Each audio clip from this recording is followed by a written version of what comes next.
Hello there, welcome to the Handshake here on New Vision TV with me, Lynn Komjisha.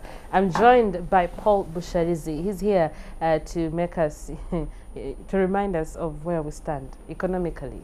Paul, welcome to the show. Thank you. So, doctors are back to work. And the strike came in after the magistrates went on strike. Those ones have not gone back to work yet. The state attorneys, yeah. The state attorneys, yes. They haven't gone back to work yet. What is this? This looks like there's a problem in the public sector.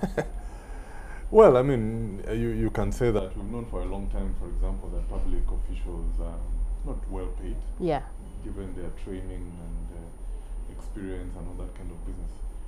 And so it seems to me that, they decided, this is the time to call in the chips, and so that's how because even you talk about Macquarie University, yes, the staff. You've had the doctors, you've had the state attorneys. I'm sure there are other people on the sidelines also waiting to move. Absolutely. So I think we can expect this to happen for a while.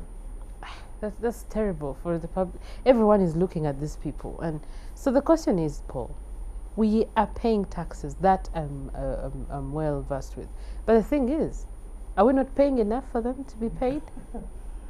Well, it's a long story, but you should remind me to talk about the peer review commission. But it's a long story, but what people forget, this has a historical context. So if you say from around 1971 to 1990, things that were supposed to be happening were not happening. So you are not training more doctors, you are not building more roads, you're not building more schools, you're not building more health centers, yet the population is growing, despite all the problems we had in those years. Yes, yes. To the point that at independence in 1962, we were 7 million people, now we're 36 to 40 million people, so 5 times. Yes. But your capacities have not increased. So the government in the last 30 years has been fighting to get certain things up to scratch, your roads, your power generation, even building hospitals and schools and all that kind of business.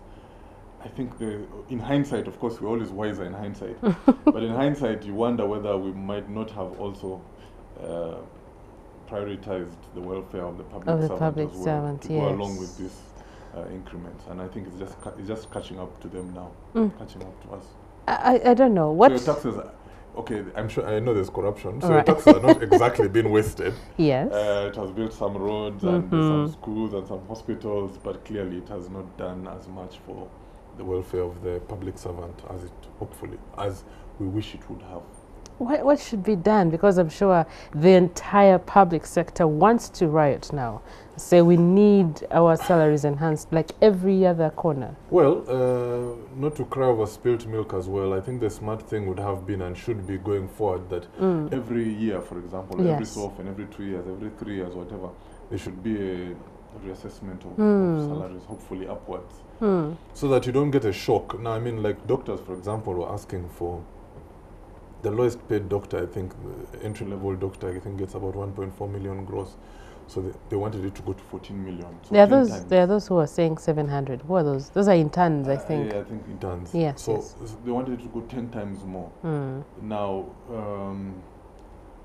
you might say it's unrealistic or not. It is. That's neither here or there. But imagine if you're just been increasing salaries every year by even like 2% over the last 10 years. They'll be at a certain place where the demands wouldn't be so ridiculous. Absolutely. And I think that's something the government should take serious. They have a peer review commission whose findings, I think,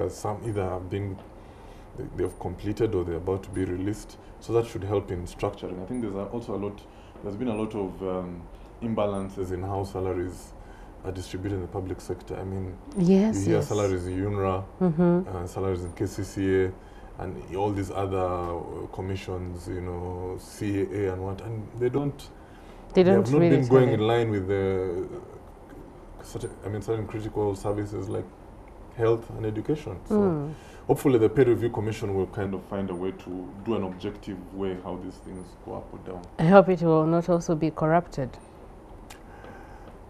Well, I think, well, something can happen, but I think it is of such huge public interest. Yes. That there will be a lot of scrutiny on it. I think it'll come out fine. I really look forward to that. Well, so there it is. The doctors are back to work, and hopefully. Oh, one other thing. It is important that our public health system is thorough, is nice, is good. True. Because the private health system can only be just a bit better than public.